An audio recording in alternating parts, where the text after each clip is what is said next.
Saudara hadirin hadirat salat Idul Fitri rahimakumullah. Alhamdulillah, pagi hari ini telah sebulan penuh kita dididik dalam Fakultas Ramadan, baik itu qiyamul lail, puasa, i'tikaf, tadarus dan sebagainya. Mudah-mudahan semua ini menjadi bekal lipat ganda buat kelak di akhirat kita nanti. Amin ya rabbal alamin. Saudara hadirin hadirat sekalian, 3 dimensi puasa yang luar biasa. Pertama, dimensi rohiyah, psikis, mental. Yang kedua, dimensi ijtimaiyah, sosiologis, kemasyarakatan. Yang ketiga, dimensi badaniyah, medis, kesehatan. Pertama, dimensi rohiyah, psikis, kejiwaan, mental. Ini yang kita dapat dalam melakukan ibadah puasa. Imam Ar-Razi dalam tafsir mengatakan, inna shauma yurusit taqwa. Puasa itu dapat mewariskan takwa. Lima fihi min kisyari syahwah wan kimail hawa. Karena dalam berpuasa ada pengekangan hawa nafsu. Bahkan lebih jauh beliau mengatakan, walaisal maqsudu min syar'iti saumi nafsal ju'i wal atas. Diundangkannya puasa bukan cuma manusia lapar dan haus saja. Bal ma yatba'uha min kasyi syahwat. Tapi ada efek psikologis, ada efek psikis, ada efek mental berupa pengekangan hawa nafsu. Ada 2 nafsu yang harus kita tundukkan, dan ini akan menjadi pemicu orang masuk ke dalam neraka. Yang pertama, nafsu perut. Yang kedua, nafsu di bawah perut. Nah, mudah-mudahan kita bisa kembali menyehatkan jiwa kita, yaitu bahwa kita bisa mengendalikan perut kita dan juga bisa mengendalikan di bawah perut kita. Na'udzubillahi min dzalik. Kita lihat banyak pejabat yang korupsi dan sebagainya. Ini karena nggak bisa mengendalikan syahwat perutnya. Juga banyak orang-orang yang melakukan tindak prostitusi, perzinahan. Na'udzubillahi min dzalik. Ini karena nggak bisa mengendalikan syahwat di bawah perutnya. Puasa melatih kita untuk itu. Bagaimana kita mengendalikan perut dan di bawah perut kita. Yang kedua, dimensi ijtimaiyah, dimensi sosiologis kemasyarakatan. Banyak hal-hal yang tidak kita dapati di luar Ramadan. Di Ramadan penuh kebersamaan, dari mulai buka bersama, sahur bersama, i'tikaf, tarawih, tadarus. Ini semua hal-hal yang cukup luar biasa untuk bekal kita 11 bulan ke depan. Kalau kita biasa kompak, bahkan tidak ada sama sekali penyakit hati buat orang yang betul-betul melaksanakan puasa. Percuma orang puasa tapi kalau mulutnya nggak dijaga. Artinya apa? Ini kan luar biasa. Kita harus bisa menerjemahkan ini di luar Ramadan. 1 bulan penuh kita dididik bagaimana kita bisa mengendalikan diri kita. Mulut pun terjaga, hati pun terjaga, kebersamaan yang ada. Kenapa? Kita nggak bisa melaksanakan di luar Ramadan. Sekarang ini umat Islam sedang diuji, antar partai, antar ormas, antar kelompok, masing-masing saling mencurigai. Ini merugikan umat Islam. Maka momen Ramadan kemarin 1 bulan, mudah-mudahan umat Islam semakin sadar bahwa penting kita duduk bersama, penting kita bersama, sekalipun harus berbeda. Berbeda bukan berarti salah, tapi jaga perbedaan itu dengan cara yang islami. Silakan berbeda, tapi jangan kemudian kita saling menjauh. Rambut sama hitam tapi pendapat berlainan, itu barangkali makalah yang sering kita dengar dari orang tua kita. Artinya dengan perbedaan gak mesti kita harus bermusuhan. Apalagi saudara kita yang sedang di Palestina butuh doa kita, butuh bantuan material kita. Nah, kalau kita nggak bersama, Ramadan yang telah mendidik kita kebersamaan, nggak akan bisa kita. Jangankan membantu Palestina, membantu tetangga saja kita nggak mampu. Nah, yang ketiga, dimensi badaniyah, dimensi medis kesehatan. Saudara hadirin hadirat berbahagia, sampai Rasulullah Shallallahu Alaihi Wasallam katakan, sumu tasihhu, puasalah kalian, pasti kalian akan sehat. Bahkan nyaris orang di luar Ramadan susah membedakan mana dirinya, mana hewan. Nah, di Ramadan kita didik sebulan penuh. Bagaimana kita bisa mengendalikan kesehatan kita? Tidak seperti yang dikatakan oleh seorang penyair, man kanat himmatuhu wabil goda nuhmatuhu bihin kodot muddatuhu inal hara qimatuhu.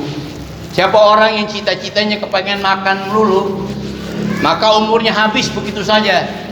Maaf, harga dirinya apa yang keluar dari duburnya. Ta'udzubillahi min dzalik.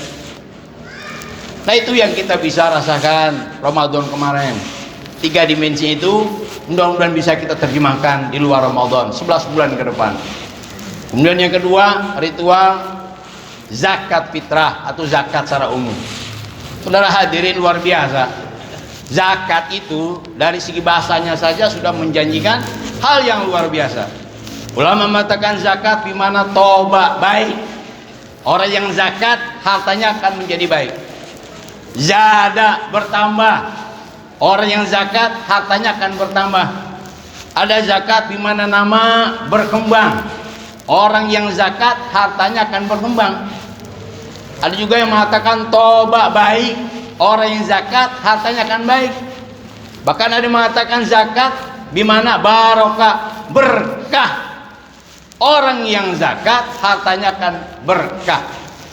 Sebaliknya, orang yang tidak zakat hartanya tidak akan baik, tidak akan bertambah, tidak akan berkembang, tidak akan berkah, dan tidak akan suci. Na'udzubillahi min dzalik. Saudara hadirin berbahagia, banyak yang telah dikontribusikan oleh masyarakat. Gak sedikit masyarakat berkontribusi kepada kita dalam mencetak diri kita. Ada 2 hal yang diberikan masyarakat kepada kita. Yang pertama, yang bersifat materi. Yang kedua, yang bersifat non materi atau imateri. Itu kontribusi masyarakat kepada kita, disadari atau tidak. Seorang pedagang bisa kaya karena ada pembeli. Orang bisa dipanggil bos karena ada bawahan.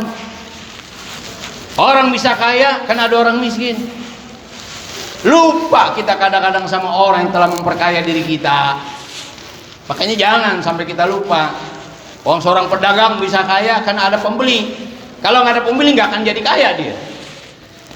Seorang pengusaha bisa kaya karena memang ada bawahan, ada karyawan dan sebagainya.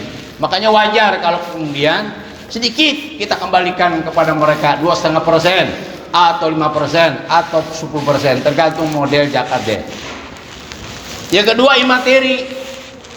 Masyarakat memberikan kontribusi kepada kita, disadari atau tidak. Apa? Adat istiadat, kenal sopan santun, kenal akhlak, kenal bahasa. Orang kalau nggak bergaul nggak akan kenal bahasa, nggak akan kenal sopan santun, nggak akan kenal adat setempat. Ini kita bisa tahu karena kita bergaul. Rupa-rupanya masyarakat banyak mendidik kita. Masa kita lupa dengan masyarakat yang telah banyak memberikan kontribusi kepada kita, baik itu yang bersifat materi atau imateri. Saudara hadirin berbahagia, kalau kita lihat dalam Al-Quran, itu zakat dengan sholat setidaknya ada 30 ayat bergandeng erat. Kali lagi Al-Fakir katakan, dalam Al-Quran tidak kurang dari 30 ayat di mana zakat dan sholat bergandeng erat. Ini mananya apa? Contoh yang gampang, aqimus shalah wa atuz zakah. Tegakkan sholat, tunaikan zakat. Kita tahu sholat itu kan ibadah ritual individual. Kalau zakat ibadah sosial. Artinya apa? Filosofinya apa? Allah tidak kepengen kita selaku hambanya hanya sibuk dengan ritual individual, tapi nggak pernah kenal sosial.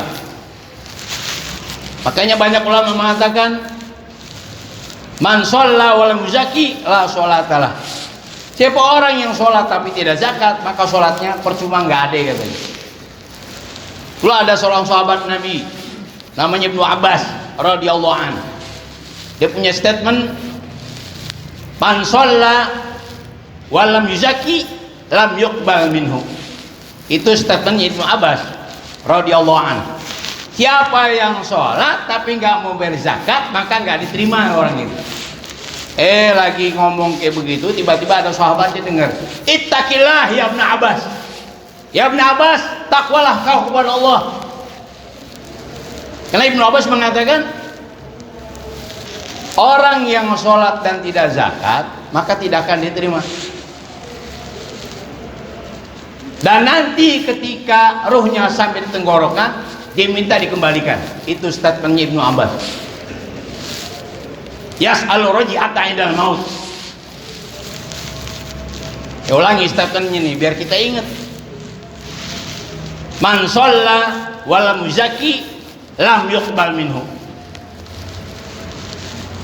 Yas'alu raji'ata indal maut. Siapa orang yang sholat tapi tidak mau berzakat, maka dia tidak akan diterima. Nanti begitu ruhnya sampai tenggorokan, diminta dikembalikan. Saat dia mengeluarkan statement seperti itu, tiba-tiba ada kawannya, ittaqillah ya Ibnu Abbas. Ya Ibnu Abbas, takwalah kau kepada Allah. Innama yas'alu raj'ah al-kuffar. Yang minta ruhnya dikembalikan adalah orang kafir, bukan orang Islam. Lalu apa kata Ibnu Abbas? Baik, saat wa'alika bidzalika Qur'anan, saya akan bacakan Al-Quran kepada ente. Wa anfiqu mimma razaqnakum min qabli ayatiya ahadakum maut qala rabbi laula akhartani ila ajalin qarib fa sadaqa wa aqum minas sholihin. Infakkanlah sebagian dari apa yang kami berikan kepada kalian sebelum datang kematian kepada kalian. Kemudian orang itu berkata, ya Allah, ya Tuhanku, tunda ajalku sesaat saja, maka nanti aku akan sedekah dan aku akan melakukan amal soleh atau berangkat haji. Itu buktinya bahwa orang Islam yang tidak zakat, nanti begitu ruhnya sampai di tenggorokan, diminta dikembalikan ruhnya.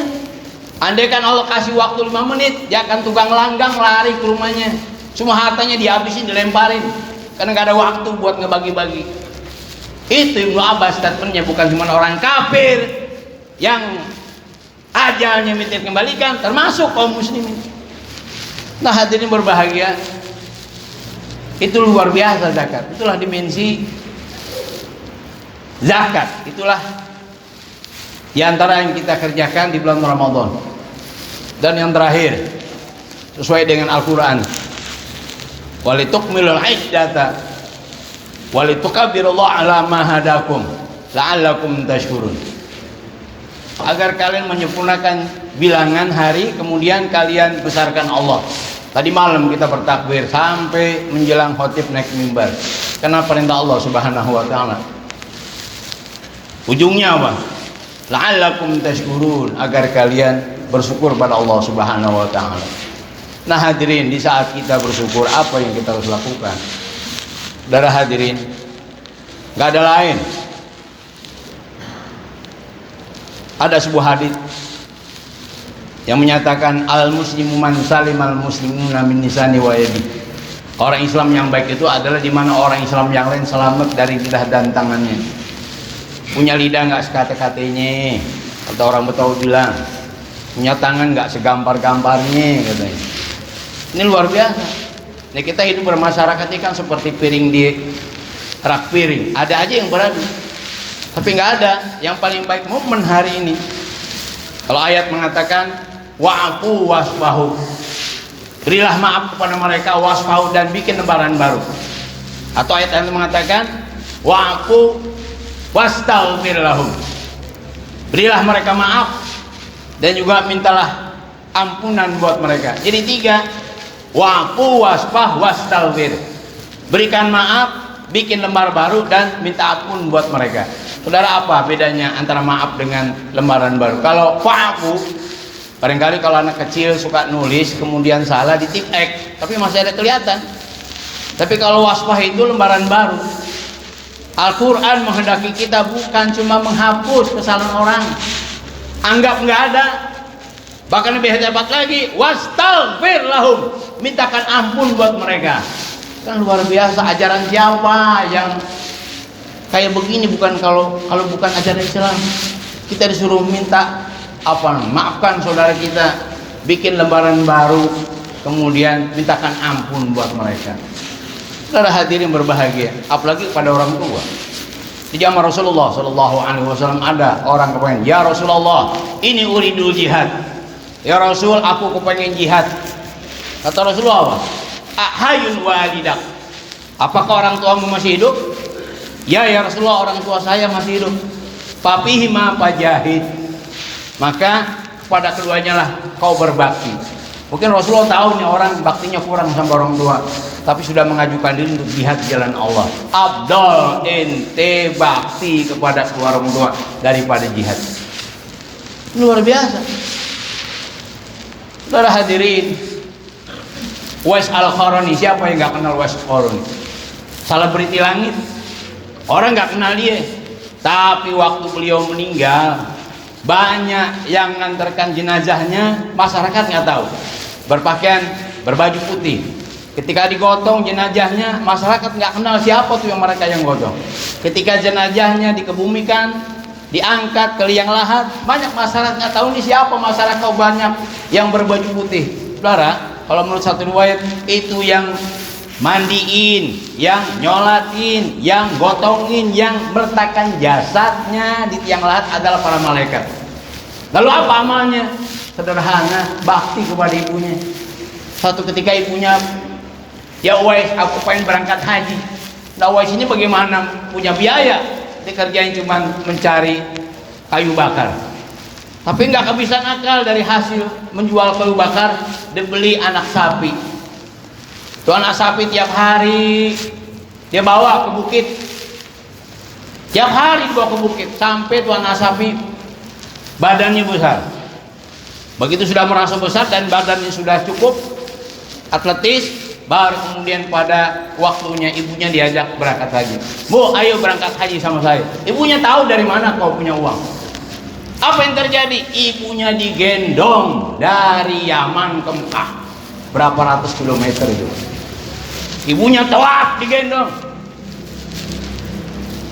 Ibunya sa'i digendong. Melontar jumroh digendong. Menuju padang Arafah digendong. Ini luar biasa. Jadi wajar kalau Rasulullah katakan ini orang selebriti langit.